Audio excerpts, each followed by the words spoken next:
시작을 하도록 하겠습니다.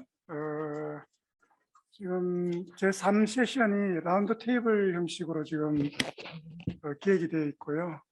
제3 세션 제목은 지금 우크라이나 사태와 세계 질서의 재편 그리고 한반도의 선택 뭐 이런 식으로 지금 잡혀 있습니다.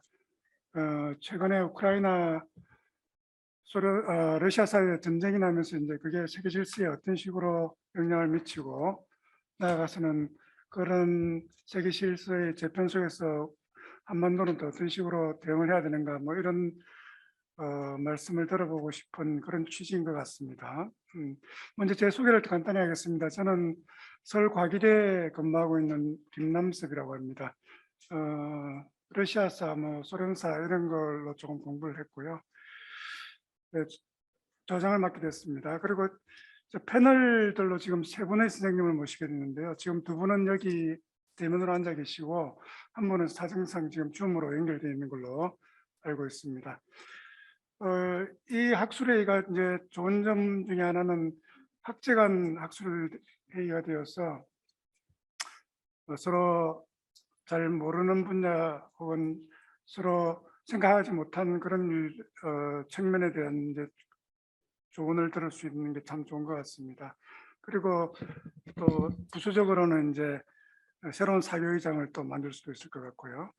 그래서 먼저 이제 그 세 분 패널에 대해서 제가 잠깐만 소개해 드리도록 하겠습니다. 물론 잘 아시겠지만요.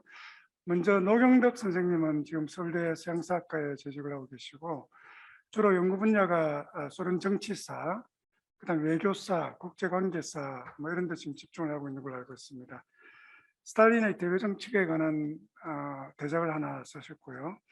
논문으로는 스탈린 외교, 뭐 얄타 회담, 뭐 러시아 혁명 아주 다방면에 걸쳐서 지금 멍상하게 활동을 하고 계십니다.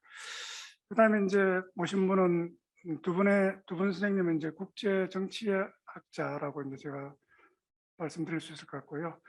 한 분은 이혜정 선생님이십니다. 지금 중앙대 정치국제학과에 계시고요.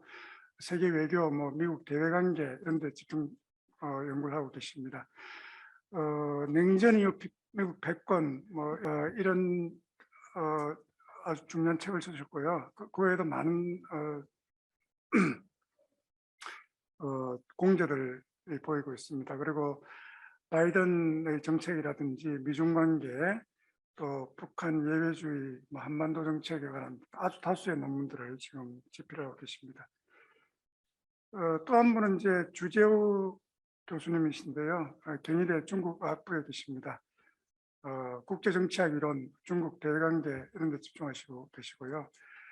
최근에 올해도 이제 북미 관계에 관한 책을 쓰시고 또 미중 관계, 뭐 한반도 전략 이런 아주 다수의 저서를 남기고 계십니다. 지금 주재우 선생님께서 지금 사정상 지금 줌으로 지금 연결이 안 되어 있고요. 10분 후에 입장을 하신다고 그러십니다. 그래서 이거를 어떻게 될지 잘 모르겠는데 일단 진행을 그래도 하는 게 좋을 것 같습니다. 지금 1시간 10분 정도, 5시 반까지 저한테 시간이 있고요. 어떻게 진행을 할까 지금 대략 패널들 선생님으로부터 이제 모두 발언으로 한 10분씩 뭐 안내하기로는 한 7, 8분 말씀하시라고 그랬는데 뭐 10분 내에서 말씀하시면 될 것 같아요. 그래서 한 번씩 들어보시고 그 다음에 제가 준비한 뭐 질문 한두 개 좀 같이 또 공유를 하셔서 그에 대한 답변을 조금 하시고 마지막으로 청중들로부터 또 질문을 받고 그런 식으로 진행을 하도록 하겠습니다. 1, 2 세션에서 많은 연구자들, 발표자들 엄청난 논의들이 있었는데 조금 아쉬웠던 것은 이제 그래도 청중들이 지금 여기 계신 분뿐만 아니라 줌으로도 지금 많은 참여를 하고 계신데 그분들의 궁금한 점 또 논평할 부분 그런 것을 충분히 소화하지 못한 건 약간 아쉬운 점이 있겠습니다. 그래서 가능하면은 저는 청중들로부터 좀 많은 질문을 받을 수 있도록 그런 시간을 좀 확보할까 합니다. 자, 먼저 지금 주재우 선생님이 안 계셔가지고 들어오셨어요? 예. 예, 그러면 금방 안내해드린 대로 제가 먼저 모두 발언을 하시라고 이제 말씀을 드리는데, 그 모두 발언의 주제가 이런 것입니다. 예, 지금 러시아 우크라이나 전쟁이 지금 이제 100일이 넘었고 상당히 이제 장기전 형성을 띠고 있는데, 이게 오늘날의 세계 질서 재편에 큰 촉발점이 되지 않나, 그런 생각을 하시는 분들이 많은 것 같습니다.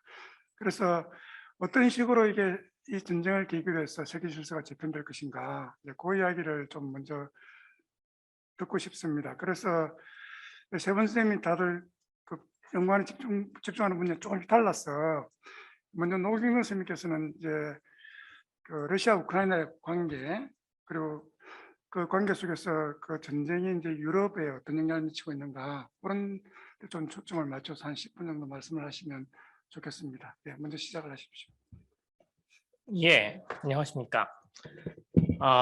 네, 저도 강서연 선생님처럼 냉정학회가 너무 편해서 그런지 긴장이 덜 되는 어떤 그런 단점이 있네요. 네, 어쨌든 최대한 빨리 좀 말씀을 드려보도록 하겠습니다.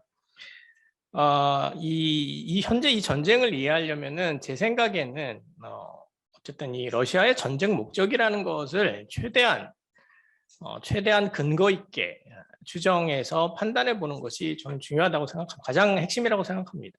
지금 현재 언론이나 또는 이제 국내 러시아 전문가라고 불리우는 분들의 논의는 지금 제가 말씀드린 것만큼의 어떤 그런 아주 체계적인 어떤 자료 분석을 통한 그런 이야기라기보다는 대체로 거의 대부분의 논의들이 이제 그 푸틴의 연설에 어떤 맥락 없는 코테이션에 의존을 하고 있습니다. 국내뿐만 아니라 사실은 이제 서방의 학자들도 상당 정도 유사하거든요.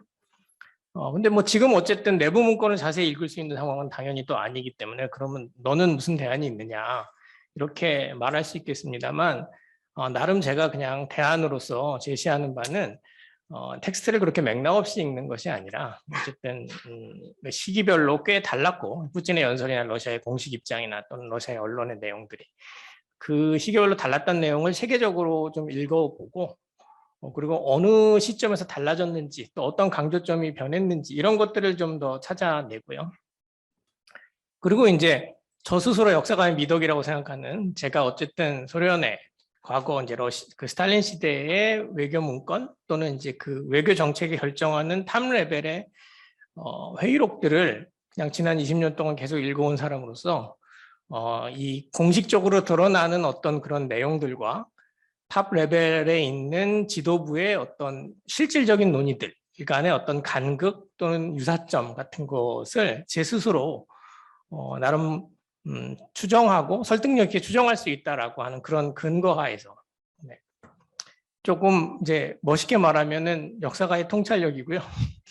네, 그냥 평범하게 말하면 감입니다. 네, 역사가의 감으로서 최근에 이 러시아 우크라이나 전쟁과 관련된 이제 그 자료들을 꽤 좀 긴 시간 동안, 적어도 이제 푸틴 집권 2기 정도부터는 이제 쭉 검토를 한 상태. 그 검토를 한 상태에서 조금은 이제 체계적인 리딩을 통해서 이제 말씀을 드리려고 합니다. 일단 일반적으로 많이 이제 이 전쟁 목적에 대해서 그 제시되는 설명들은 크게 두 가지죠. 이제 러시아의 공세적인 어떤 목적, 또 하나는 러시아의 수세적인 대응, 두 가지로 이제 정리를 할 수 있는데, 공세적인 설명은 역시 그 내부에서 두 가지가 있습니다. 하나는 이제 러시아 제국의 실질 회복이다. 그래서 예전에 이제 원래 러시아 세력권이었던 것을 되찾으려고 하는 것이고, 뭐 이 설명으로 이제 역사적 근거들이 막 나오고, 또 푸틴의 언급들이 막 이제 근거랍시고 제시됩니다. 그렇지만 아까 말씀드렸듯이 체계적인 근거는 아니고요. 조금 더 강하게 말하는 분들은 단순한 실질 회복이 아니라 이제 미국 주도의 자유주의 질서에 대한 근본적인 도전이다. 그래서 이제 중국과 더불어서 이제 뭐 상하이 협력 기구를 계속해서 유지해 왔던 그런 어떤 리소스를 바탕으로 해서 이제 세계 질서의 전면적인 재편을 노리는 훨씬 더 근본적이고 공세적인 도전이다. 이렇게 보는 사람들도 있고요.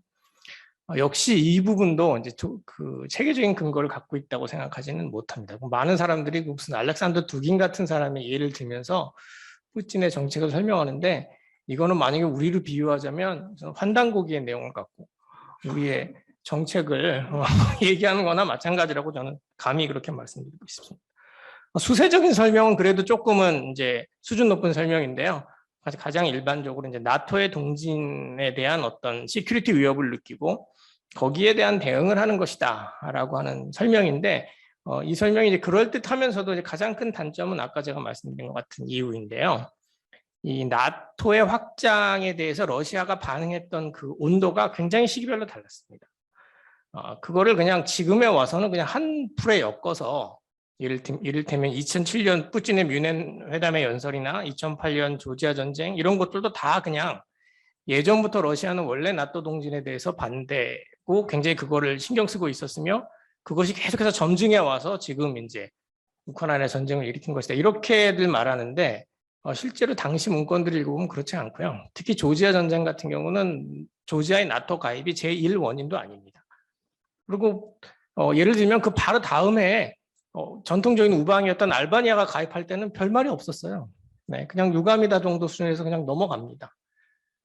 그래서 이제 제가 읽은 그 텍스트의 어떤 기반에서 요 나토에 대한 나토 동진에 대한 이제 러시아의 반응이라고 하는 부분을 조금 더 구체적으로 말씀을 드리면 시기적으로 봤을 때 2011년경부터 논의가 뉘앙스도 달라지고 강도도 달라지고 나토의 동진에 대해서 훨씬 더 러시아가 이제 히스테리컬하게 반응을 하고 훨씬 더 강경하게 접근을 하는데 그 달라지는 지점이 왜일까라는 게 이제 제 생각의 출발점이었고요. 제가 나름 이것도 역시 물론 추정입니다만 이제 그 2011년 이후에 변화가 무엇이냐라고 했을 때 크게 두 가지 이제 경제적이고 정치적인 이유 두 가지가 있는데 일단 기본적으로 이제 2011년 12년 넘어갈 때가 푸틴 3기가 시작되는 시점입니다. 푸틴 1기 2기는 암만 욕을 먹었어도 나름 민주주의 국가입니다. 그래서 이제 러시아에 대해서 밖에서 뭔가 이 민주화 요구를 한다든지 니네 체제가 문제가 있어서 인권을 뭐 더 하라는 등 이런 류의 압박을 느낄 때가 아니에요. 그러니까 1기 2기 때는 훨씬 더 시간이 빨리 할게요. 1기 2기 때는 훨씬 더 서방의 어떤 반응에 대해서 러시아가 그냥 신축적으로 대응을 했었습니다. 근데 3기를 들면 이제 그 다음부터는 본격적인 이제 이게 독재고 장기 집권의 플랜이고 그러면서 이제 서방의 수많은 학자들이나 뭐 시민사회나 아니면 러시아 내부에서도 바로 그때 2011년에 이제 눈꽃 혁명이라고 하는 러시아 내부의 대대적인 이제 푸틴 시위가 있었거든요. 그러니까 즉 독재 국가로 변신하는 과정에서 느꼈던 푸틴 정권의 취약성이라는 게 하나 있습니다. 스스로 느끼는 취약성 그리고 정권 불안감이죠. 그것이 외적인 어떤 그 서방의 비판뿐만 아니라 내적인 어떤 도전으로도 드러날 수 있다라고 느꼈던 그런 두려움이라는 게 첫 번째입니다. 그것이 마침 2011년에 이제 아랍의 봄과 연결이 되면서 그 아랍의 봄 사건이 일종의 러시아의 반면 교사가 되는데요. 특히 리비아의 경우가 그렇죠. 그러니까 주변 지역에서 민주화 시위가 퍼지고 오랜 장기 독재에 대해서 그러다가 내전에 들어가고 결국 나토군이 들어가서 어떻게 보면 예전에는 제3세계 영웅이었던 가다피를 바로 날리지 않았습니까? 그러니까 바로 이게 나토의 팽창이라는 것과 정권의 위협이라는 것을 연결해서 보는 시점이에요. 2011년, 12년 즈음이에요. 그래서 이전에는 나토 팽창에 대해서 유감이긴 하지만 그렇게까지 히스테리컬한 반응을 보이지 않다가 2011년, 12년이 넘어가면서 그렇게 됩니다. 마침 또 아까 이제 두 번째 요소가 경제적인데요. 2010년까지는 러시아가 4%나 5% 이상의 경제 성장을 계속 달성하고 있었는데 2010년, 11년 넘어가면서 경제 성장이 크게 둔화됩니다. 사실 서방 제재를 막기 이전부터 굉장히 성장률이 떨어지거든요. 그래서 나중에 뭐 최근에 제재 받은 다음부터는 이제 1% 이하의 성장을 하게 되죠.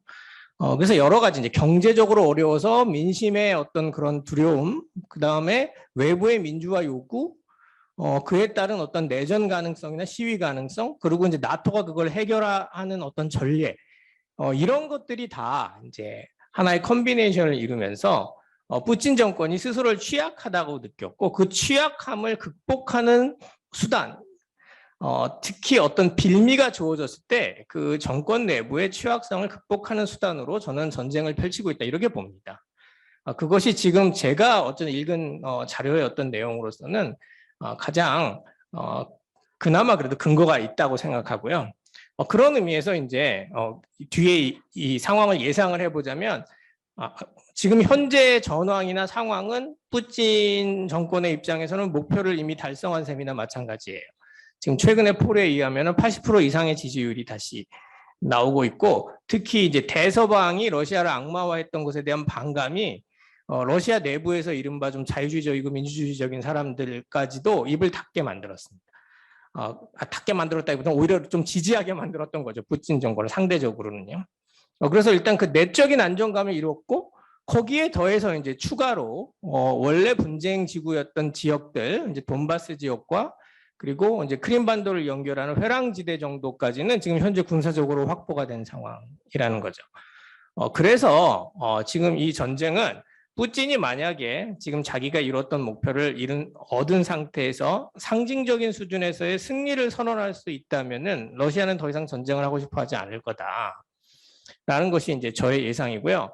다만 이제 이 푸틴의 상징적인 승리라는 거를 누군가가 들어줘야 전쟁이 끝나는데 이미 너무나도 많은 죄악을 저지른 거죠. 전쟁 범죄뿐만 아니라 특히 뭐 그게 러시아 탑 레벨의 의도였는지는 모르겠지만 어쨌든 전쟁이 격화되고 현장에서의 어떤 그런 언컨트롤러블한 어떤 상황은 너무나도 큰 어떤 비극을 지금 초래한 상태고 그것은 사실은 모두가 다 아는 부분입니다. 그래서 이 부분을 과연 어떻게 치유하고 막을 것이냐.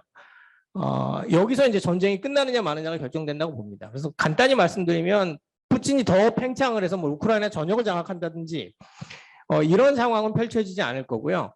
다만 여기서 어떻게 끝내느냐가 어려운 문제고 그 문제는 예를 들면 미국이 지금 계속해서 미온적인 태도, 국내적인 정치 때문에를 보이는 것과 그리고 유럽에서는 이제 폴란드가 계속해서 아까 백성 선생님도 말씀하셨습니다만 폴란드가 이 어떤 시큐리티 위협 속에서 계속해서 우크라이나를 부추기고 있는 부분 그리고 또 역으로 처음에는 미국 아래로 꽤 단결하는 듯이 보였던 유럽이 지금은 이제 미국의 어떤 그런 조율에 잘 적응하고 있지 않은 특히 최근에 이제 미국의 네오콘들이 독일의 어떤 이넥티브함을 굉장히 강도 높게 비판하고 있는데 독일은 사실은 뭐 겉으로는 뭐 짜이텐 벤데라 그래가지고 무슨 세상의 광경이 바뀔 것처럼 말했습니다만 실질적으로 도움은 사실 거의 이제 주고 있지 않거든요.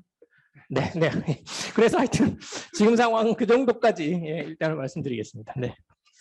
네, 더 하실 말씀이 충분히 많을 것 같은데 지금 시간상 일단 이 정도로 마치고요. 하여튼 뭐 노 선생님 말씀에 따르면 다행히도 전쟁은 곧 정리될 것 같습니다. 자, 이제 그 이혜정 선생님 차례가 왔는데요. 이혜정 선생님께서는 좀 이제 그 러시아 우크라이나 전쟁이 미국에는 또 어떤 변화를 가져왔는지, 또 미국과 밀접히 관계를 맺고 있는 또 한국과의 관계는 또 어떻게 변화를 했는지 그런 데 약간 초점을 맞춰서 한 10분 정도 말씀하시면 되겠습니다. 예, 이혜정입니다. 예, 전 사실 여기 처음 온 것 같은데요. 몇 분 아시는 선생님들도 있지만 제 소개를 굳이 하면 저를 잘 모르시니까 그 박사 논문은 미국 패권 대공황에서 한국 전쟁까지 뭐 전 국제 정치인데 뭐 커밍스 선생이 있어서 뭐 아카이브 리서치도 조금 했고요. 뭐 그 다음에는 뭐 그냥 국제 정치하고 미국 외교를 주로 하고 있습니다. 그래서 세 개의 키워드를 주셨는데 세 개의 키워드가 다 어려워요. 그러니까 이제 전쟁이고 세계 질서의 영향, 그러니까 전쟁과 국제 질서 아니면 세계 질서, 미국인데 전쟁을 보는 것도 어렵고 세계 질서가 재편된다는 얘기가 있는데 그 재편의 충격이나 성격이 뭔지에 대해서는 저는 뭐 오히려 사회과학이나 국제정치학자인데 어떻게 보면 이게 2차 세계대전 이후의 국제질서의 큰 변화다 뭐 이런 데 대해서는 동의하지 않는 편. 그러니까 기준이 있어야 되는데 기준을 잡기가 굉장히 어려워요.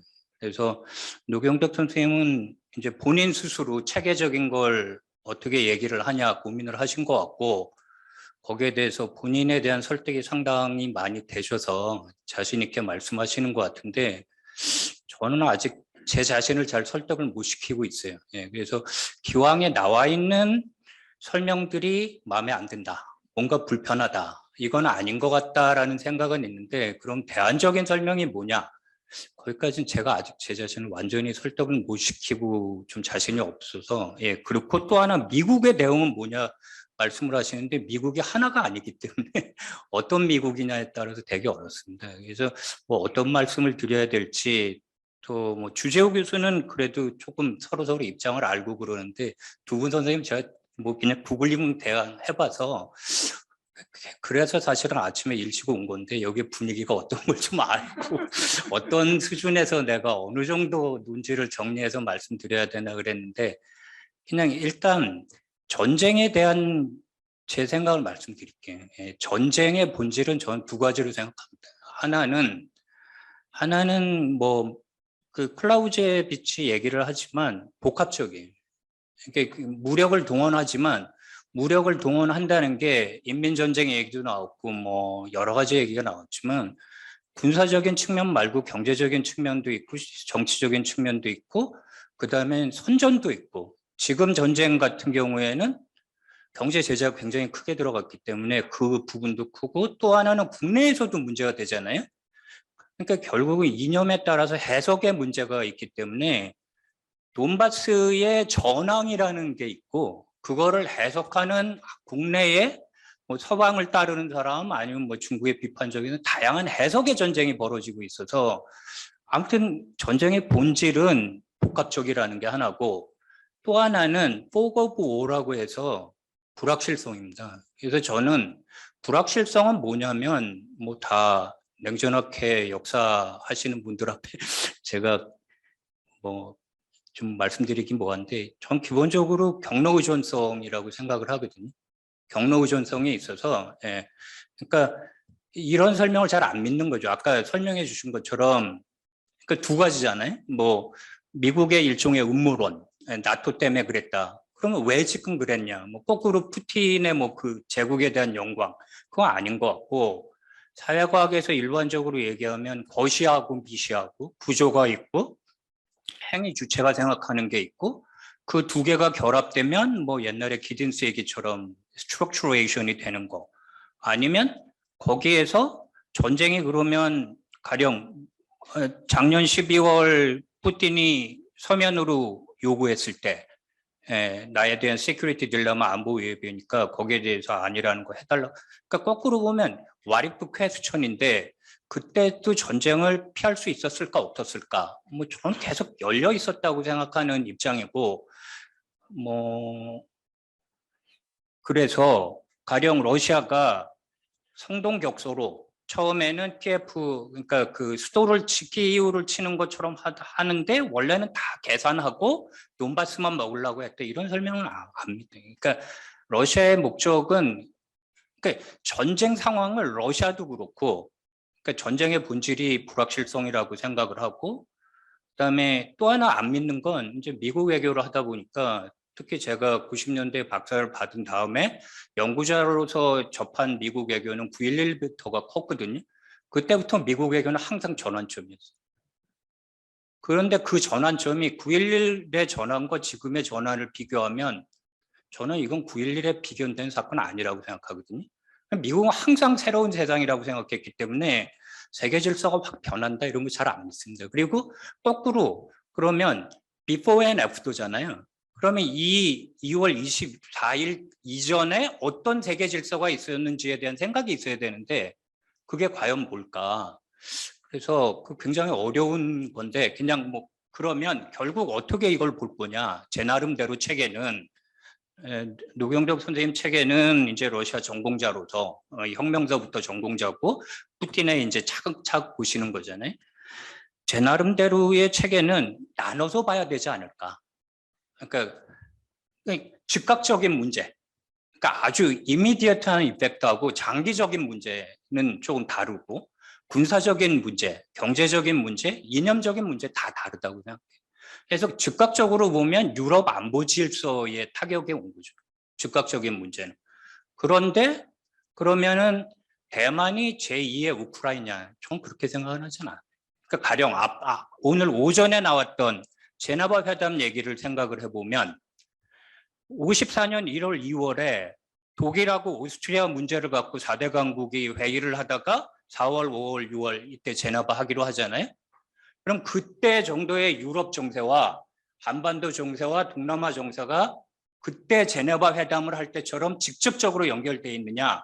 그렇지 않다고 봅니다. 역사적인 비교를 하면.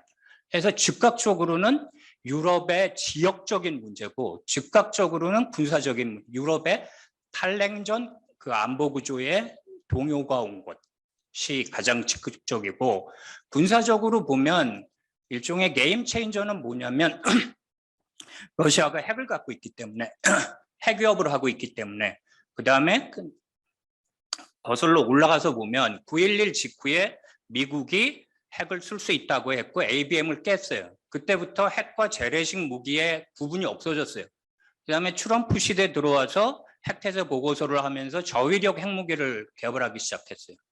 그래서 핵에 대한 새로운 통제 레짐의 문제가 엄청나게 크게 간접적으로 와 있습니다. 간접적으로 와 있지만 대만 문제하고 이걸 직접 연결시키면 여기까지는 좀 과도하다는 생각을 해요. 그래서 가장 직접적인 영향은 유럽의 군사적인 거고 군사적인 간접적으로 이제 이게 게임 체인저로 와 있는 건 그렇고 그럼 경제적으로 보면 제3세계 소위 얘기하는 글로벌 사우스가 직접 타격을 받은 겁니다.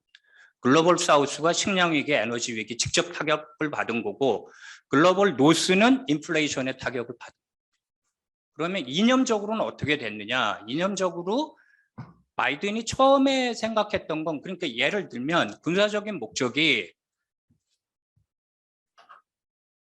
그러니까 러시아는 다 먹는다. 그러니까 일반적으로 우크라이나라는 지역 안에서 보면 전 지역을 공격했으니까 거기에서 돈바스 지역으로 3월 말에 2단계로 적어도 우크라이나 안에서 밀리터리 오퍼레이션의 목적 자체는 줄었잖아요. 근데 서방이 적극적으로 지원을 하면서 우크라이나의 목표는 확장돼 버렸어요. 무한정 확장됐어요. 우크라이나가 이승만처럼 돼버렸어요. 예, 우크라이나가 민주주의 모범 국가가 아니고 그래서 EU도 못 들어가고 우크라이나에 대한 그 군사 지원을 하면서 바이든 아들하고 엮어가지고 우크라이나에 스캔들이 있었죠. 트럼프 때. 그 모든 것이 다 잊혀져서 우크라이나가 갑자기 민주주의 표본이 돼서 앞에서 나왔던 얘기. 이승만이 미국의 그 보수주의자들하고 같이 통용하는 것처럼 이준석에 가서 사진 찍는 이런 게 됐어요. 그러니까 이게 완전히 바뀌었지만 미국은 그거를 비교해 보면 미국은 확 늘었다가 줄어들었다고 생각합니다.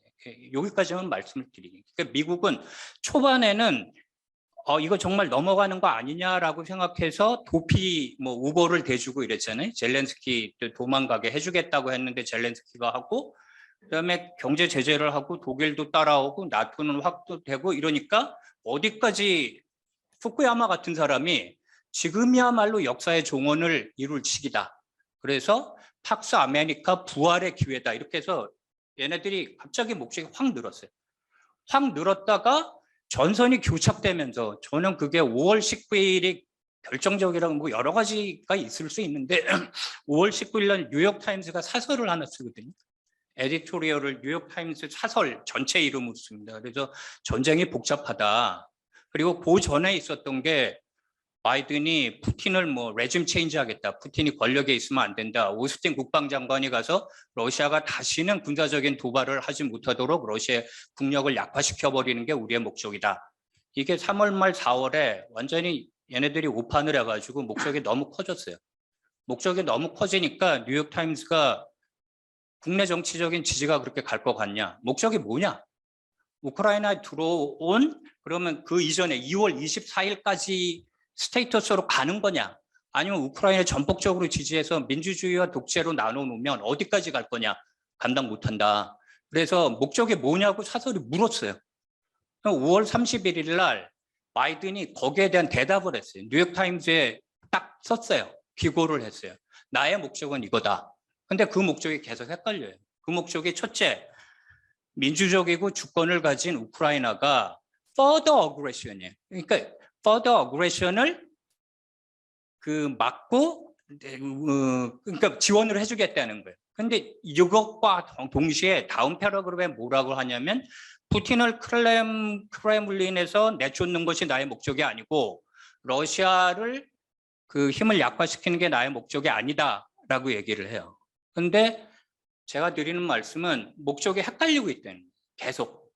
그러면서 대전제는 협상에 의한 평화만 할 수 있다. 협상에 의한 평화의 결정권은 우크라이나에 있다. 넘기잖아요. 근데 우크라이나 무기 지원을 계속 해주면 우크라이나 계속 전쟁을 하죠. 그러니까 하나도 안 맞아요, 지금. 아구가 안 맞아요. 예. 그리고 경제 제재에서 뭐 인도가 따로 노는 것, 이스라엘 따로 노는 것 이런 거 너무 잘 아실 테니까 민주주의 대 독재로 가서는 안 된다는 게 주류의 외교안보 전문가들이 얘기를 하는 상태고 이거를 이제 펜스 시터라고 그 사람들이 부르더라고요. 그러니까 워싱턴 인사이더들, 펜스 그 경계에서 다 안 넘어온다.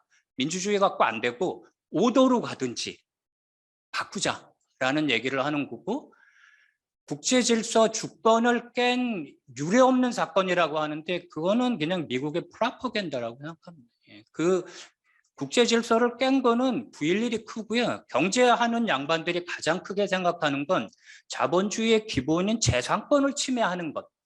그래서 달러를 그 weaponization of finance를 이 정도까지 하면 그건 자본주의 기본 문명에 대한 위협이 되기 때문에 위험하다라는 얘기를 하고 있어요. 그래서 굉장히 복합적인 거고 앞으로 전황과 얼마나 리질리언스가 있느냐에 따라 달린 거지 그랜드 스트래티지를 미국이 갖고 있다? 아니면 뭐 푸틴이 갖고 있다? 그런 거 아니라고 생각해요. 저 개인적인 생각은.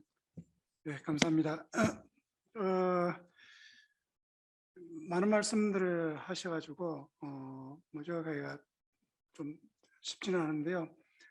인상적인 것은 여하튼 이 전쟁이 세계 질서의 재편을 가져왔느냐, 그거는 단언할 수는 없다라는 식의 이제 말씀을 좀 하신 것 같고요. 그다음 미국조차도 이 전쟁의 목표가 지금 헷갈리고 있다. 따라서 전쟁은 어떻게 결дел될지 이건 굉장히 불확실한 상황이다.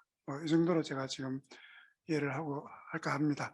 그다음 이제 마지막으로 이제 주재호 선생님 지금 줌으로 연결돼 있다는 말씀을 들었고요.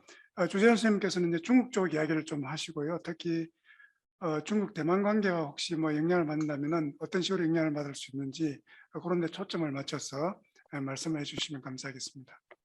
제가 오늘 정말로 그 유의미한 학술 행사에 직접 참여하고 여러분 모두 만나 뵙고 싶었는데 그리고 시흥 캠퍼스도 방문하고 싶었는데 오늘 부득이하게 여기서 또 회의가 있어가지고 직접 참석 못했습니다. 그 주최 측에 그 사과 말씀드리면서 양해 구하겠습니다. 네, 제가 오늘 받은 거는 이제 뭐 아무래도 중국과 우크라이나 전쟁 그다음에 이제 이게 중국하고 대만 간의 관계에 어떤 영향을 미칠까 거기에 대해서 이제 잠깐 제 소견을 이제 말씀드리는 부탁을 받았습니다. 근데 때는 그 앞서 이제 언급됐던 이제 세계 질서의 개편에 이제 어떤 영향을 미칠까 우크라이나 전쟁이요. 거기에 대해서는 저도 여러분들의 말씀에 거의 기본적으로 동의합니다. 일단은 우크라이나 전쟁이 끝났다고 그래가지고 이게 세계 질서 개편에 뭐 정말로 그 추동하는 그런 근본적인 원인으로 작용할 것 같지는 않고요. 일단 최소한 전후 질서는 유럽에 국한될 것이라고 봅니다. 대신에 이제 유럽의 전후 질서가 어느 정도 안착이 되고 그 다음에 이제 모든 포커스가 이제 동아시아로 넘어와서 이제 중국과의 관계가 어떻게 정리가 되느냐에 따라서 그렇게 이제 서구의 입장에서 보게 되면은 우크라이나 전쟁에서 승리를 하고 그 다음에 중국과의 관계를 어떻게 재정립하느냐에 따라서 아마 서구가 이제 소위 이른바 말하는 그 자유국제 질서 이제 뭐 2.0이 완성되지 않을까 그렇게 봅니다. 그래서 이제 뭐 우리가 우크라이나 전쟁뿐만 아니고 유럽에서 정말로 탈렌전 시기에 이상하게 이제 전쟁이 많이 일어났지 않습니까? 그래서 그 원인에는 뭐 역사적인 문제도 있고 종교, 뭐 민족, 국경, 뭐 등등등 냉전 시기에 이제 잠복됐던 이제 문제들이 이제 터져 나오면서 이제 이런 전쟁들을 야기를 했는데요. 저는 기본적으로 반면에 이제 그 동아시아 쪽에서는 이제 유럽과 같은 이제 그런 국지전이라든가 그 소규모 말 전쟁들이 이제 일어나지는 않았었죠. 그래서 저는 이제 그 차이점은 어디서 찾냐면은 유럽에는 일단은 그 2차 세계대전 이후부터 세계 질서를 유지해왔던 기본이자 그 근간이었던 두 체제 중에 한 체제가 이제 무너진 거죠. 그래서 유럽에서는 얄타 체제가 냉전이 종결되면서 이제 와해됐기 때문에 이러한 그 잠복됐던 문제들이 이제 표면 위로 올라왔고요. 그 다음에 이제 동아시아는 이제 그 반면에 샌프란시스코 체제가 그래도 그러한 문제들이 쟁점화되고 갈등화되는데 이제 어느 정도 마개 역할을 잘 해왔던 것 같습니다. 그래서 어떻게 보면 샌프란시스코 체제가 그런 면에서 긍정적으로 우리가 평가를 할 수 있는데 그 반면에 또 이면에는 또 부정적인 영향들이 많이 많죠. 그래서 가령 예를 들자면 이제 아무래도 역사 문제가 다 해결이 되지 않은 상황에서 샌프란시스코 체제가 이루어졌고 대신에 이제 대신에 그 소위 말하는 그 동맹 체제가 그래도 이 지역에 안정과 평화를 계속해서 유지해 오지 않았나 그렇게 나름대로 평가를 합니다. 그래서 저는 샌프란시스코 체제를 아직까지도 이제 검의 양날의 검이라고 이제 그렇게 표현을 하는데요. 그래서 저기 뭐야 그 우크라이나 전쟁이 발발한 이후에 뭐 오늘의 우크라이나가 내일의 대만이 될 수 있을까 사람들이 이제 그렇게 많은 이제 의문을 제기를 했었는데요.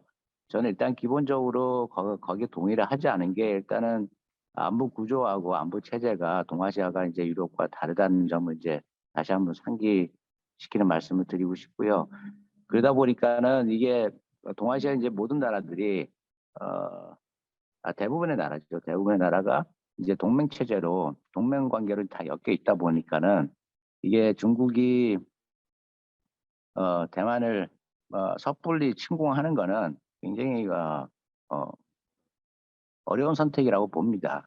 그래서 뭐 대만하고 미국하고 동맹 관계가 없고 그다음에 미국의 대만에 대한 방어 의지와 의사가 어느 정도 강한지는 아직 모르겠지만서도 일단은 뭐 최소한 원론적으로는 미국이 대만을 유사시 때 적극적으로 방어에 나설 것이다라는 이제 그런 레토릭은 아직도 존재를 하고 있죠. 근데 그 외에도 만약에 이제 그런 이제 미국의 의지와 의사 발언이 유효하다고 하면은 중국이 정말로 대만을 침공하기에는 굉장히 어려운 상황인 것 같아요. 왜냐하면은 일단은 침공하게 되고 침공해서 미국의 개입이 뒤따르면은 미국의 동맹 국가들도 뒤따를 수밖에 없죠. 예. 그러니까는 일단 뭐 전쟁 시나리오를 보게 되면 최소한 뭐 미군의 이제 미국이 전력 투구하기 위해서는 한 2, 3주의 시간을 벌어야 된다는데 그 2, 3주의 시간을 벌기 위해서는 주한미군하고 주일미군이 이제 동원이 돼야죠. 그럴 경우 이제 중국이 어떻게 반응을 하느냐. 그래서 제가 이제 2004년도에 중국과 이제 비공개 전략 회의를 했었는데요. 그 당시에 그 중국 측에서 물어보더라고요. 한국 측한테 우리가 대만을 침공하게 되면은 대만 유사시 때 한국은 어떤 입장을 취하겠느냐. 이건 이 문제는 그 당시에는 한국 측 어떤 인사도 이거 생각을 안 해봤거든요. 근데 그래서 이제 정막이 흘렀는데 거기에 대해서 이제 제가 그냥 방문을 했어요. 우리가 군사 전략학 101을 보게 되면은 전쟁이 발발하게 되면은 후방 지원 기지부터 그 파괴하는 게 보통 군사 전략의 첫 번째 목표인데 만약에 주한미군이 동원되고 여기에 대해서 이제 대만에 이제 그래서 가장 가까운 대한민국이 이제 보급 후방 지원 기지로 구성하게 되면은 중국은 어떤 입장을 취할 거냐. 자기네도 이제 답변을 못 하죠. 그래서 저는 이제 개인적으로 그렇게 생각합니다. 동맹으로 얽힌 이 상황에서 동맹 국가가 전쟁이 발생한다고 그러면은 일단 동맹은 다 연루될 수밖에 없고 우리의 의지와 상관없이 아마 중국이 우리의 최소한 주한미군 기지를 향해서 타겟을 삼아서 아마 반격을 하지 않겠느냐 그런 이제 조심스러운 이제 평가를 할 수가 있고요. 그 다음에 이제 또 중국 쪽의 입장에서 보게 되면 중국도 북한하고 중국하고 동맹 관계를 맺고 있기 때문에 북한의 개입도 저는 무방할 거라고 생각합니다. 그러니까는 우리가 지금까지 한반도 유사시 때 중국이 개입을 할 거냐 안 할 거냐 그 문제만 가지고 생각을 했었는데 또 역으로 생각하면 대만 유사시 때 북한이 동맹국으로서 중국을 도와주러 가지 않겠느냐. 지금은 특히 상황이 많이 변했죠. 정말 ICBM부터 시작해가지고 중거리 미사일에다가 뭐 전략 핵까지 다 지금 갖춘 북한이 중국이 비록 주한미군 기지라든가 남한에 대해서 뭐그 타겟을 삼아서 폭격하지는 않겠지만서도 이런 임무를 뭐 북한이 대신 수행할 수도 있고요. 근데 저는 이제 북중 간의 동맹 조약의 그 문제가 아니고 저는 더 두려운 게 공산주의 국가 간의 이 국제주의라는 그 공산주의 외교 교리의 정말로 기본이죠. 이 국제주의 사상이 작동하는 게 저는 이제 더 두려운데요. 그래서 중국이 유사시 때 북한도 저기 수수방관을 할 수 없을 것 같아요. 수수방관을 할 수 없고 이러한 사례가 이제 또 많았죠. 뭐 국제주의에 입각해가지고 정말로 6.25 전쟁 때 북한하고 중국이 동맹 관계도 아니었지만서도 중국이 개입한 것도 우리가 국제주의 맥락에서 볼 수가 있고요. 그 다음에 베트남 전쟁 같은 경우도 북베트남하고 중국하고 동맹 관계가 아니었습니다. 북한도 아니었습니다. 그럼에도 불구하고 북한은 60년대 말에 정말로 베트남 전쟁에 직접 참전도 했었고, 그 다음에 무기 지원도 했었고, 그 다음에 중국 같은 경우는 간접적으로 이제 북베트남을 지원했죠.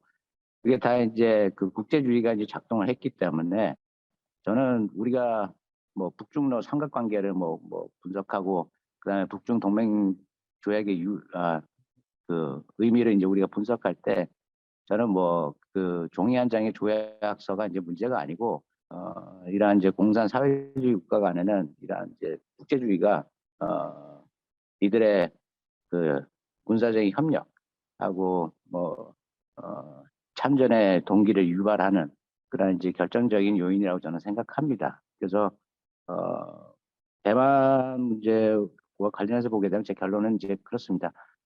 중국이 정말로 러시아가 우크라이나에 대한 것처럼 이렇게 쉽사리 이렇게 대만을 침공하고 뭐 군사적인 행동을 취할 수 있는 그런 일단 구조가 아니기 때문에 저는 거기에 대해서 좀 비관적이고, 그래서 뭐 레토릭상으로라든가 뭐 외교적인 설전은 이제 펼칠 수 있겠으나 뭐 직접적인 군사적인 행동을 취하기는 굉장히 어려운 구조라고 생각합니다. 네, 이상으로 제 말씀 드리겠습니다. 감사합니다. 네, 감사합니다. 주재 선생님 말씀 역시 이제 이 러시아 우크라이나 전쟁이 세계 질서의 근본적인 개편을 가져올 것이냐, 거기에 대해서는 뭐 회의적인 것 같고요. 그 전쟁의 한 여파로서 중국이 대만을 침공할 것인가, 그렇게 하기는 어려울 것이다. 만일 하게 된다면은 이제 이런 막 국제주의라든지 이런 문제 때문에 굉장히 이제 걷잡을 수 없는 그런 사태가 올 가능성도 배제는 할 수 없지만은 뭐 그렇게까지는 되겠느냐, 중국이 대만을 침공할 수 있는 그런 구조는 안 만들어질 것이다라는 게 지금 대체적인 요지인 것 같습니다. 세분 선생님 뭐 잘 말씀을 들었고요. 지금 시간이 지금 5시 10분인데요. 제가 아까 안내드린 대로 제가 이제 질문을 지금 한 가지 정도만 하는 게 좋을 것 같아요. 뭐 2시간 시간이 많이 흐를 것 같고요. 지금 3세션 이전에 이제 1, 2세션에서 많은 이야기들이 오갔는데요. 제가 이제 그 발표와 토론을 들으면서 몇 가지 메모를 한 게 있습니다. 그거를 바탕으로 해서 좀 질문을 할까 합니다. 이 왕우이 선생님 같은 경우는 지금 동북아시아에서 일어나고 있는 그 지역적 특수성을 이제 좀 우리가 들여다봐야 된다. 그래서 산업화가 빨리 이루어졌고, 그다음에 식민주의, 그다음에 냉전의 유산이 강하게 남아있는 지역이다. 그래서 이런 특수성 속에서 세계 정세를 논의를 해야지 그게 필요하다라는 식으로 이야기를 하고 있는 것입니다. 그래서 이 왕우이 선생님의 이 특수성을 바탕으로 해서 최근에 이제 생각을 해볼 때 이 동북아시아를 둘러싸고 이제 한국, 미국, 일본 또 북한, 중국, 러시아라는 이 두 개의 진영이 최근 좀 뚜렷이 나타나는 양상이 제가 보기에는 보이고 있는 것 같고요. 이 두 개의 블록 사이에 이제 경제적인 갈등, 군사적인 갈등, 외교적인 갈등이 이제 점점점 전방위적으로 나타나고 있는 양상인 것 같습니다. 그래서 이 두 진영 사이의 갈등과 그리고 쫓기는 새롭게 격화되고 있는 남한과 북한 사이의 긴장을 완화해서 이 학술회의의 중요한 주제를 할 수 있는 평화아시아, 그리고 한반도 평화로 나아가기 위해서는 우리는 어떻게 해야 되나, 이런 이제 질문을 좀 구체적으로 한번 드려보고 싶고요. 그 질문에 답을 위해서는 아마 이제 두 가지 차원에서 한번 생각을 해볼 수 있을 것 같습니다. 먼저 이제 한국 정부 차원에서 어떻게 여기에 대응을 해야 되나, 즉 한국 정부가 러시아 우크라이나 전쟁에서 어떻게 대응해야 되는가, 이런 질문을 해보고 싶은데요. 최근에 이제 우리가 윤석열 정부가 지금 새롭게 들어섰는데, 그 정부가 들어서고 난 다음에 우리나라에서 뭐 러시아에 대한 간접적 무기 제공을 하겠다는 움직임도 좀 보이고 있고, 또 6월 말에 이제 나토에 윤석열 대통령이 직접 참여하겠다, 이런 식의 이제 움직임을 보이고 있습니다. 이제 이런 걸 좀 생각을 하셔서 한국 정부의 대응에 대한 이제 좀 조언이랄까, 뭐 충고랄까, 전문적인 학자로서 이게 좀 필요할 것 같고요. 두 번째는 이제 차원을 좀 낮춰서 이 기존의 중미 갈등에다가 최근에 이제 서방 러시아 갈등이 되어지면서 세계적인 이제 다차원적인 갈등과 충돌이 격화되고 있는 것을 볼 수가 있는데, 이 전쟁을 방지하고 평화를 달성하기 위해서 이 동아시아의 시민사회, 또 사회운동 세력은 또 무엇을 해야 되나, 이런 질문을 좀 할 수 있을 것 같습니다. 여기에 대해서는 이제 우리가 1, 2 세션에서 토론 과정에서 몇 가지 이제 실마리가 나왔다고 생각을 합니다. 가령 백성욱 선생님 같은 경우는 이제 얄타 체제 논의 과정에서 나타난 루즈벨트의 단일 세계주의, 원 월디즘이라고 이제 이야기할 수 있는 그런 이야기를 좀 하신 것 같고요. 또 이제 백운단 선생님께서는 이제 이른바 인도의 내루의 중립평화주의, 또 중국의 저우언라의 평화공존 원칙, 그리고 미얀마의 우누, 가나의 엉크루마 사상, 이런 것에 대한 언급이 좀 있어서 이른바 제3세계주의의 가능성, 이런 것에 대해서 좀 말씀을 하셨던 것 같아요. 그 다음에 이제 지금 자리에 안 계신 것 같은데, 하남석 선생님 같은 경우는 임을위원 행진곡 이야기를 하시면서 이제 아시아의 인터내셔널가까지 이제 격상을 하시고, 그러면서 그것을 바탕으로 해서 예를 들어서 각국의 사회운동 연대의 필요성, 이런 말씀도 또 하신 것 같습니다. 그리고 이 맥락에서 생각을 해보면 이제 백운단 선생님께서 이제 마지막으로 발표에서는 시간이 없어서 말씀을 못했는데, 이른바 정동연대 가능성, 그래서 뭐 한류 물결과 팝 글로벌리즘, K 콘텐츠, 이런 것들의 이제 하나의 여러 시를 들어줬잖아요. 이런 것들이 이제 시민사회, 사회운동 세력 차원에서 이제 이야기할 수 있을 것 같습니다. 그래서 이 두 가지 이제 차원에서 이 동북아시아에 격화되는 갈등을 우리가 어떻게 슬기롭게 대응을 해야 되나, 이런 질문을 각 선생님께서 한 뭐 5분 정도씩 이야기를 하시면 충분할 것 같습니다. 먼저 노 선생님 뭐 이야기하시면 하실 수 있는지 조금.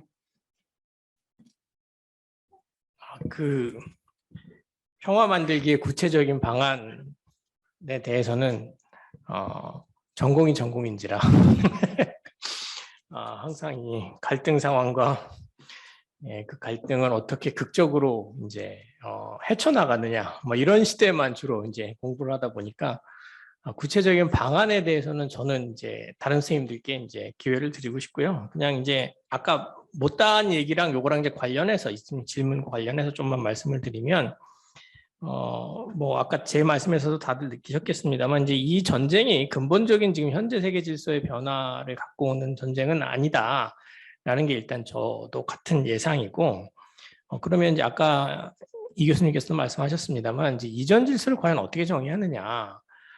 당연히 이제 쉬운 문제가 아니고 너무나도 어려운 문제죠. 그렇지만 이제 좀 러프하게 그냥 제 생각을 말씀을 드리면, 이제 아까 백성 선생님 말씀하신 것처럼, 백성 선생님이 단일 세계주의라고 표현하셨는데, 어쨌든 2차 대전 이후에 이제 어떤 미국 중심의 이제 자유무역 체제의 어떤 성립이라는 것, 그리고 우리가 이제 냉전이라고 알고 있는 양대 진영의 대립은 사실은 그 거대한 그 자유무역 체제의 성립 속에서 한 약간의 이제 떨어져 나간 일부에 불과했다는 것. 특히 경제 규모로 따지면 이 세 개를 다 합쳐도 10%도 안 되니까요. 나머지 저 서방 세계에 비하면. 그래서 이제 그 질서가 이어져 왔고 70년대 말에 이제 중국과 소련이 그 미국 주도의 뭐 우리가 세계화라도 부를 수 있는 그 질서에 참여하기 시작했던 거고, 소련은 그 참여하는 과정에서 국가 내부의 코드를 바꾸다가 망한 거고요. 그러니까 해체가 된 거고, 중국은 그 과정에서 살아남고 오히려 이제 세계화의 주니어 파트너로서 이제 엄청나게 성장을 한 것이고, 하지만 이제는 중국의 성장이 더 커져서 그 주니어 파트너로서의 역할에는 더 이상 머무를 수 없는 그런 상황이 이제 미중 갈등의 어떤 핵심적인 저는 소스였다고 보고, 이런 큰 질서요. 그러니까 미국의 어떤 자유무역 질서라는 것과 중국의 나름의 이제 도전, 그리고 하나 더해서 말하면 이제 유럽의 우파들의 어떤 반세계화 움직임들, 뭐 이 정도가 지금 현재 질서가 아닌가 싶고요. 이 질서를 근본적으로 변화시키는 전쟁은 전혀 아니다라는 게 제 생각이고, 그러면 뭐가 좀 달라지느냐? 그러면 아까 이제 미중 갈등의 어떤 좀 디테일한 의미에서의 정도요. 그것이 좀 강화될 것이다라는 생각이에요. 특히 중국은 이제 미국을 중심으로 한 일사불란한 서방의 움직임, 경제 제재 이런 걸 보면서 아마 자기 주변이나 다른 부분들을 좀 더 단속하려고 할 거고, 그러다 보면 이제 근본적인 세계 구도는 변하지 않지만, 미국과 중국 또는 이제 지금 방금 북중러 또는 이제 저기 일본, 한국, 미국의 어떤 그 나름의 진영으로 정의될 수 있는 부분들이 이전에는 나름 타협할 수 있었던 작은 사안들 이런 것들도 타협이 어려워지지 않을까. 그래서 굉장히 암울하지만 뭔가 평화를 만들기 위한 어떤 그런 나름의 노력은 지금 저는 개인적으로는 상상하기가 좀 어렵고, 큰 구도는 변하지 않은 상태, 그러니까 국제 질서의 구도는 변하지 않은 상태에서 디테일한 교류와 교역의 어떤 부분에서는 이전보다 훨씬 어려운 시대가 당분간 이어지지 않을까라는 게 제 예상이고, 이것을 돌파하는 방법들은 다른 선생님께서 말씀해 주시면 좋지 않을까 싶습니다. 네. 역시 역사가답게 네, 과거에 대한 우리의 경험을 바탕으로 해서 현 세계 질서의 그 큰 맥락을 짚어주셨고요. 이제 그 구체적인 방안에 대해서는 우리 국제정치학자 선생님 두 분에게 좀 고언을 받아야 될 것 같고요. 이해 선생님 뭐 말씀하실 수 있으면 해주십시오. 예, 뭐 주재호 교수가 윤석열 정부와 가깝기 때문에 주재호 교수가 윤 정부를 잘 코치하는 게 공식적으로는 주재호 교수는 그래도 역사도 알고 애국심도 있고 뭐 여러 가지 주재호 교수가 잘 해줄 거라고 생각합니다. 예. 그리고 제가 드리는 말씀은 일단 공부를 열심히 하는 게 뭐 사회 세력의 입장에서는 절대적인 평화주의가 될 수밖에 없기 때문에 그냥 여기 오늘 해결 안 되는 문제가 너무 많거든요. 그렇죠. 그러니까 저희는 그걸 열심히 하는 게 제일 큰 문제인 것 같고, 의견이 다른 부분은 국제질서는 이미 깨졌다고 저는 생각해요. 국제질서는 이미 깨진 상태에서 국제질서 하나만 있는 것도 아니고 다양한 국제질서가 있다고, 이제 국제정치학에서 하는 논의는 단일한 국제질서냐 아니면 다양한 국제질서냐 아니면 국제질서가 없는 거냐 이런 건데, 제 입장은 뭐 인터레그넘이다. 뭐 많이 깨져서 그게 이미 깨진 게 중층적으로 깨졌다는 말씀을 드리고 싶은 거예요. 그리고 중층적으로 깨졌으면 새로운 질서가, 그러니까 뭐 그람시안 식으로 새로운 질서가 나오는 데까지 상당한 전환기와 이 투쟁의 시기이기 때문에 이 시기에 각자 어떻게 뭐 자기 역할을 할까, 그런 게 문제가 된다고 생각하고, 아까 드렸던 말씀에서 오해가 소지가 있을 것 같은데 뭐 대만 문제나 이런 게 문제가 영향이 없다는 얘기가 아니라, 제 고민은 영향의 스케일에 대해서 좀 생각을 해보자. 그러면 이게 우크라이나 전쟁이나 아니면 45년 뭐 얄타가 됐든 뭐가 됐든 미국과 소련의 영향력이 더 적어졌습니다. 미국의 영향력도 국제체제 전체에서 적어졌고, 소련의 영향력은 45년의 소련이 아니에요. 그래서 영향이 적어졌기 때문에 그러면 그 부분에 대해서 그러니까 그 코로나 팬데믹이 나왔을 때 뭐 프리드만 같은 저널리스트는 before하고 뭐 after, BC, AC 이렇게 얘기했지만 그럼 9.11 때도 그런 얘기를 했거든요. 그러면 새로이 생긴 부분은 뭐고 원래 있던 부분을 증폭시킨 부분은 뭐고 뭐 새로 뭐 뭔가 바뀐 부분이 뭐고 이런 게 있는데 대만 문제 같은 경우에는 그게 어젠다가 되긴 하죠. 그래서 원래 대만 문제 미국으로 치면 2월 달에 인도 태평양 전략을 발표했어요. 공식적으로. 발표했죠. 그런데 최근에 블링컨이 대중국 전략을 발표했죠. 차이를 찾아봤는데 차이 별로 없어요. 예. 그리고 거기에 대한 하나의 아까 미국 물어보셨으니까 그럼 미국 입장에서 전략적으로 문제를 단순화시켜서 보면 두 개의 수정주의 세력을 미국 사람들 얘기가 저는 미국도 수정주의라고 생각하는데 아무튼 미국 사람들 얘기가 두 개의 전략적인 상대국을 어떻게 동시에 상대할 거냐 아주 간단합니다. 입장 차이는 하나는 둘 다 승리할 수 있도록 미국의 국방비를 10%까지 올리자 라는 게 있고 진보적인 쪽에서는 둘 다 왜 싸우냐 실존적인 위협 아니고 forever war 싫다 중국이랑 싸울 이유도 없고 러시아랑 싸울 이유도 없다 중간에 있는 사람들은 둘 중에 하나 둘 다 싸우는 건 무리고 하나를 우리 편으로 하고 내 땅끝처럼 그래서 그 중간에 있는 사람들은 이제 둘 중에 하나에 집중하자라는 입장이라 바이든 행정부도 러시아하고는 일정하게 타협하고 중국 견제에 집중하자라는 입장인데 여기에 대해서 바이든 행정부가 해놓은 얘기가 있잖아요. 민주주의 대 독재라는 거와 국제 질서를 연관시켰어요. 민주주의는 국제 질서를 지키고 독재는 안 지킨다고 연관을 시켜버린 거예요. 이렇게 되니까 나오는 반론은 중국은 국제 질서를 부분적으로 수용하고 부분적으로 반대한 건데 이렇게 영토 주권을 이렇게 폭력적으로 깬 건 러시아다. 근데 폭력적으로 깬 러시아를 그냥 넘어갈 수 있느냐. 중국하고는 사실 타협의 여지가 상당히 많이 있다. 이렇게 되고 러시아에 집중하자 이렇게 되는 거거든요. 그래서 그러니까 상당히 많은 부분을 해석을 통해서 만들어 나가는 거예요. 그러니까 질문이 그러니까 우크라이나에 무기 지원하는데 대만에도 그러면 대만을 점령했을 때 그 대만 사람들이 저항할 수 있는 무기를 지원하자 뭐 이런 그러니까 이 안보 전문가들 헛소리를 무지무지 많이 하는데 예. 그러니까 제가 드리는 말씀은 영향이 없는 게 아니고 미국은 고민을 하지만 그 고민의 스케일을 좀 생각해 보고 순서를 시퀀스를 생각해 보고 그러면 한국이 미국과 올인해서 어떻게 될 것 같냐 세 개인 것 같습니다. 그러니까 한미동맹을 올인해서 뭐 저는 약간 진보적인 입장이라 한미동맹에 너무 편승하는 것이 상당히 많은 위험성이 있다는 거 계속 제 주장인데 주재욱에서 이제 반대 입장이고 그런데 제 얘기는 이거예요. 그럴 수도 있고 의미가 없을 수도 있어요. 미국의 힘이 떨어졌기 때문에 미국이 인도태평양에서 제공해 줄 수 있는 게 없습니다.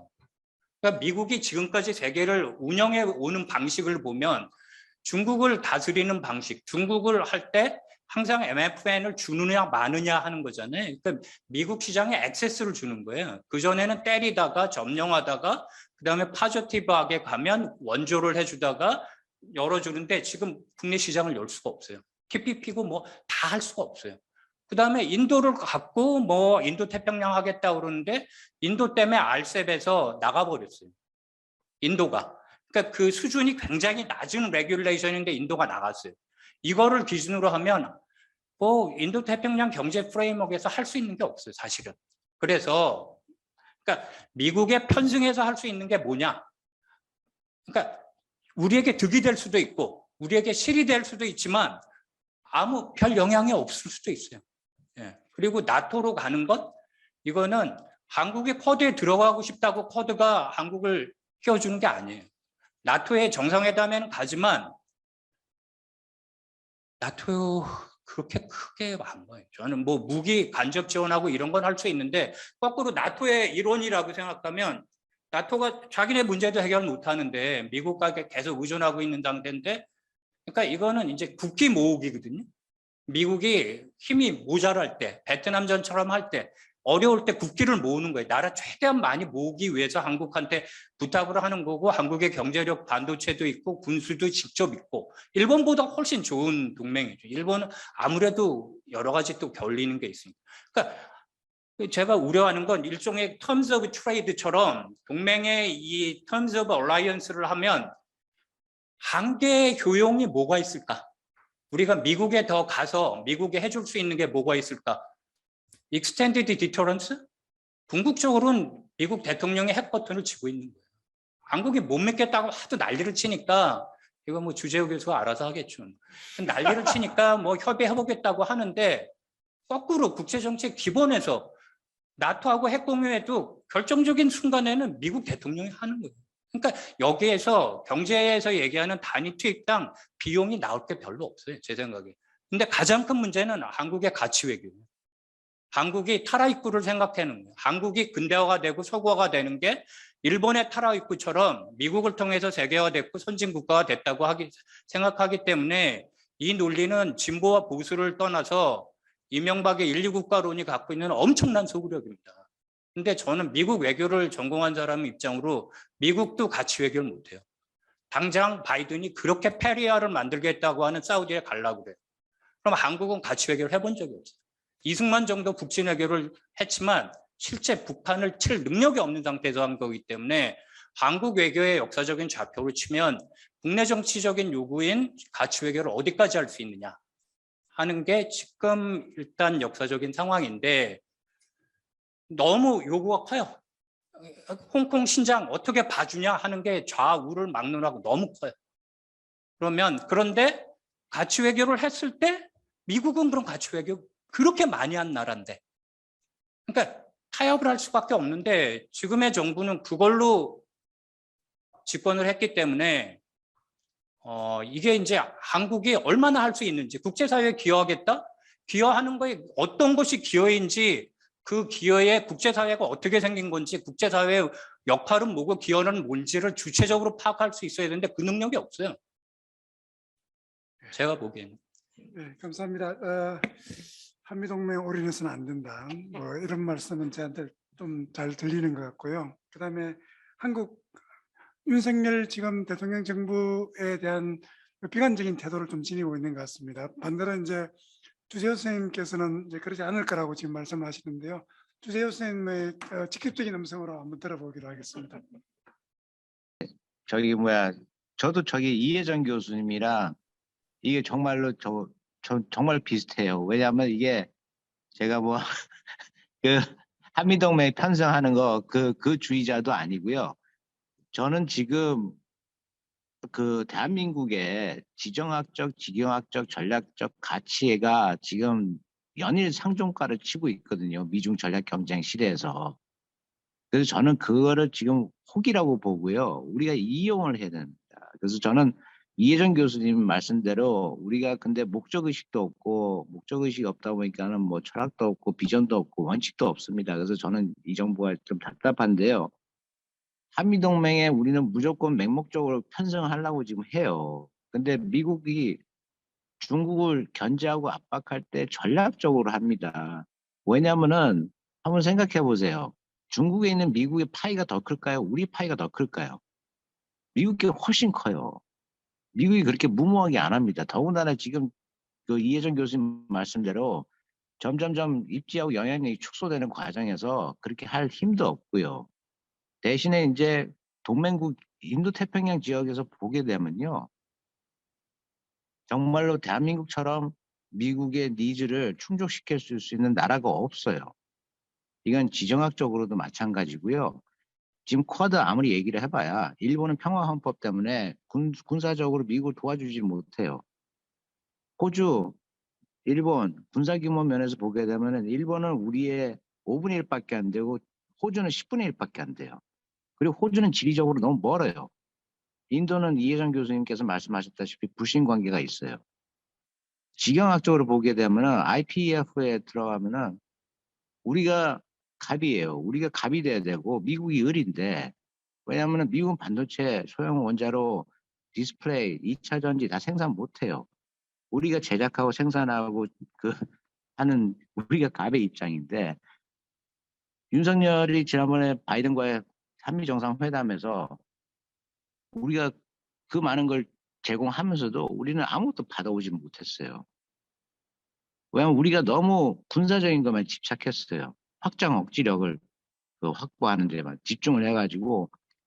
근데 오늘날 우리가 그 뭐 IPF라든가 뭐 인도태평양 전략 쿼드 뭐 등등등 해서 새로운 인도태평양 지역에서 이제 질서를 미국이 구축하는데 거기서 이제 우리가 정말 딜을 잘해야 되는데 우리는 사고가 경제 영역, 경제 영역, 군사 영역 다 이렇게 분류를 합니다.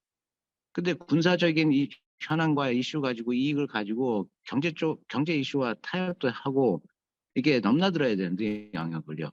지금까지 그래 하지 못했죠. 그래서 저는 정말 안타까운데요. 우리가 정말로 미국을 잘 이용하고 이제 중국도 잘 이용을 해야죠. 중국은 지금 우리가 IPF에 들어감으로써 자기네 4차 산업혁명에 정말 핵심 기술 부품의 수급에 차질이 생길까 봐 지금 노심초사하고 있어요. 그래서 우리한테 때로는 유화적인 발언도 하고 회유책도 써보고 또 때로는 우리한테 강압적이고 위압적인 그런 경고 메시지도 이제 보냈는데요. 이것을 역으로 보게 되면 중국이 지금 괜히 초조하죠. 더군다나 삼성 같은 경우 이제 반도체 공장도 중국에 있는 거 문 닫았고, 그 뭐 코로나 여파도 있지만서도 뭐 IPF에 이제 여파도 있고요. 그렇다 보니까는 지금 중국은 이 대한민국을 잡아야 되는데, 대한민국이 자꾸 이제 특히 윤석열 정부가 들어와가지고 미국 쪽으로 경도하겠다고 그렇게 노골적으로 선언하다 보니까 이제 중국이 안달이 났습니다, 지금. 그래서 그러한 이제 중국의 불안 심리를 우리가 또 잘 이용을 하고요. 그래서 저는 이제 뭐 언론에도 공개적으로 얘기를 했지만서도 IPF가 우리가 가입한다면 중국이 우리한테 어떻게 제재를 가할 수가 없어요. 왜냐하면 IPF에서 의사결정권은 미국이 다 가지고 있고 미국이 중국에 반도체 수출하는 거의 기준이라든가 수준을 다 정할 거예요. 그게 이제 2019년도 화웨이 사태에 들어서 이제 이게 입증이 됐는데요. 그 한 사례를 우리가 살펴볼 수가 있는데 우리한테도 그래서 중국한테 그 반도체 등 뭐 많은 제품들을 이제 수출하는데 제약을 걸었고요. 만약에 이걸 준수하지 않으면은 세컨더리 보이콧의 대상이 된다 하고 이제 그런 기준을 이제 어슴푸레하게 설정을 했었죠.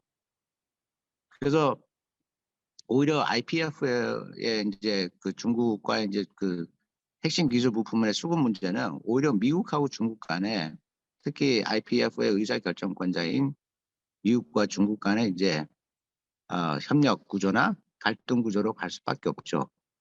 그래서 저는 이제 우리가 IPF 가입했다고 가지고 우리한테 중국이 제재를 가할 수는 없다고 보고요.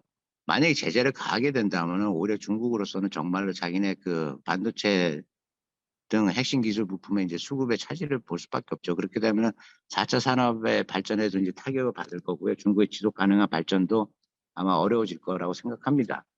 대신에 이제 우리가 IPF에 가입함으로써 저는 이제 이걸 가지고 미국하고 중국하고 다 딜을 잘해야 되는데요. 미국 같은 경우는 중국에다가 반도체 예를 들자면은 6나노 이하의 반도체는 절대로 수출 불가할 겁니다. 그러면은 중국으로서는 최소한 뭐 6나노라든가 8나노의 반도체가 필요할 텐데 우리가 거기 미국에서 주요 생산국이고 우리가 생산하는 국가로서 우리가 중국을 대신해서 미국을 설득시키겠다.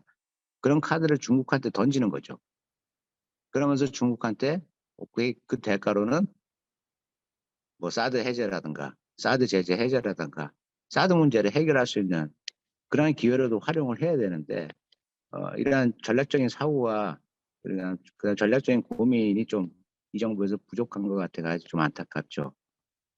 그래서 저는 그 미중 전략 경쟁에서 우리가 편성하는 것보다 어느 일방이 편성하는 것보다도 지금 판세에 돌아가는 거를 잘 보면서 이 양대 강국을 잘 활용하는 게 이용하는 게 우리 국익에 더 부합되지 않나. 그래서 지금 이 판세에 돌아가는 거를 저는 이번에 나토 정상회의에 윤석열 대통령이 참석하는 게 그래도 이 판세 돌아가는 걸 직접 현장에서 경험하고 직접 경청할 수 있는 그리고 목도할 수 있는 그런 좋은 기회라고 생각합니다. 네, 이상입니다. 감사합니다. 주재호 선생님 말씀은 지금 국제 정세를 볼 때 한반도가 지정학적 생존과다. 차라리 우리가 갑이다라는 말씀이시고요.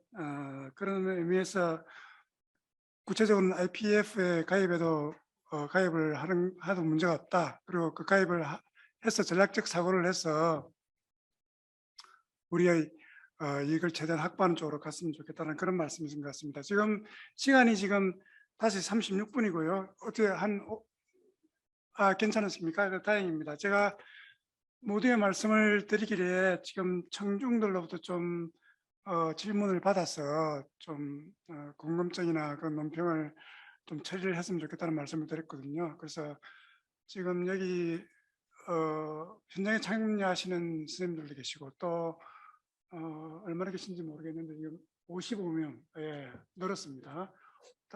55분의 청중들께서 지금 줌으로 접속을 하고 계신데요. 어떻게 뭐 꼭 이 라운드 테이블에 관한 그런 주제가 아니더라도 우리가 지난 1, 2 세션에서 혹시 궁금증이 있으시면 그 질문도 받기로 하겠습니다. 여기 현장에 참여하신 우리 김민환 선생님 뭐 말씀을 하실 것 같습니다. 저는 사회학자고요. 아니 이제 아까 라운드 테이블 이야기가 이제 국제 정치에서 위에서 이제 이야기하는 뭐라 그럴까요? 굉장히 저는 재밌었는데 이제 그 특정 국가의 이제 움직임의 문제는 국제 정치의 질서의 문제이기도 하지만 내부 정치의 논리, 아까 이정 쌤도 이제 미국 워싱턴 이야기를 하셨는데 사실 전 백승호 선생님께 질문하고 싶었던 부분은 이제 대만 문제를 예를 들면 국제 정치의 문제가 아니라 중국이라고 하는 그 내부 정치의 영역들, 그 맥락 속에서 요 우크라이나 문제들에 대한 이야기를 조금 해주시는 게 요 균형을 잡는 지점에서 조금 필요한 게 아닐까라는 좀 생각이 들어서 약간 백승호 선생님께 조금. 저희가 이제 외교 전문가는 아니니까 디테일한 부분에 대해서 이야기는 그렇고, 그리고 저희가 정부를 대표해서 이야기를 하는 건 아니잖아요. 어차피 불러주지도 않고. 제가 농담처럼 말하지만 제가 중국 연구를 오래 하지만 대사관에서 선물을 한 번도 받아본 적이 없다. 선물 받으시는 분들이 많더라고요. 그러니까 영향력이 없는데, 그러니까 저는 이 이야기를 하는 건 아래로부터의 목소리를 어떻게 내는가가 더 중요하다라고 생각을 하거든요.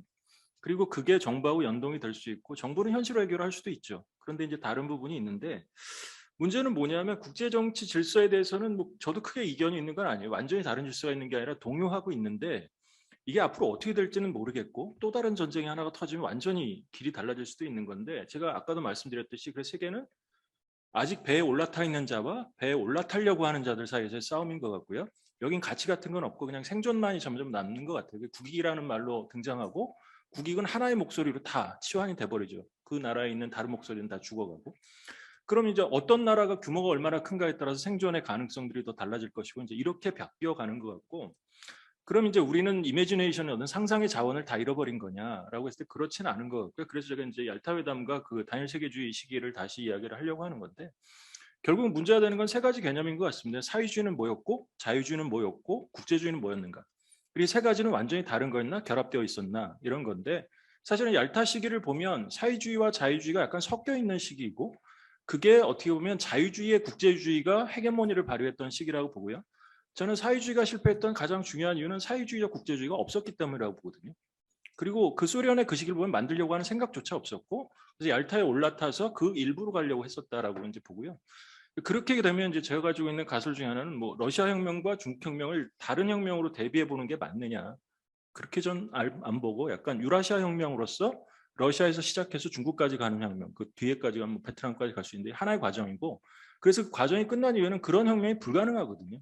왜냐하면 세계전쟁을 터진 그 와중에 어쩔 수 없이 합의를 해야 되는 상황에서 만들어졌던 상황인데, 그러니까 그게 우리가 알던 그러니까 이 사회주의와 자본주의 20세기 버전이 그러니까 사회주의하고 자유주의 20세기 버전이었던 것 같고요. 그게 그대로 다시 태어날 수는 없죠. 우리가 다시 그런 전쟁을 치르기 전에는. 그래서 다른 세계로 가서 굉장히 국익론으로 갔지만, 그럼에도 불구하고 우리가 역사를 다시 재평가하고 재반성하면 사회운동에 논의할 수 있는 어떤 자원들을 다시 마련할 수 있지 않을까, 좀 그런 관심을 가지고 있고요. 한국 사회 오면 전 좀 기이하다고 보는데, 한국 사회는 사상적 자원이 없음에도 불구하고 제도적 안정성은 굉장히 잘 돼 있거든요. 우리가 수많은 논의를 해도 한국 사회가 안 무너지잖아요. 기이할 정도로 30년 동안. 그런데 앞으로도 그럴 수 있는지는 전 잘 모르겠다라는 생각이 들고요. 그리고 아까 또 하나는 세계가 그래서 하나의 통으로 바뀌는 게 아니라 지정학적으로 굉장히 다르죠. 그러니까 러시아는 결국은 앞으로 문제는 유럽이 러시아를 껴안을 수 있는 어떤 다자주의적 틀을 만들어낼 수 있는가, 이게 결국 문제가 될 거고, 그건 동아시아랑 전혀 무관한 일이고요. 근데 동아시아에서는 중국과 더불어서 어떻게 살 수 있는가가 문제가 되는데, 이게 우리가 알던 중국이 더 이상 아니기 때문에, 그리고 거기에 대해서 우리가 어떻게 목소리를 낼 수 있는 길들이 점점 없어지고 중국 인민들은 납작 엎드리고, 이런 상황들이 이제 문제가 되는데, 결국은 아까 말씀드린 대로 우리가 20세기를 다시 반성하면 사상적 자원에 대해서 다시 이야기를 끄집어내는 게 중요하지 않을까, 그런 생각을 가지고 있습니다. 아침부터 장시간 동안 지금 5시 40분까지 자리를 지켜주신 모든 패널 선생님, 발표자 선생님, 그리고 청중 여러분들께 감사드리고 오늘 학술 이것으로 마치도록 하겠습니다. 감사합니다.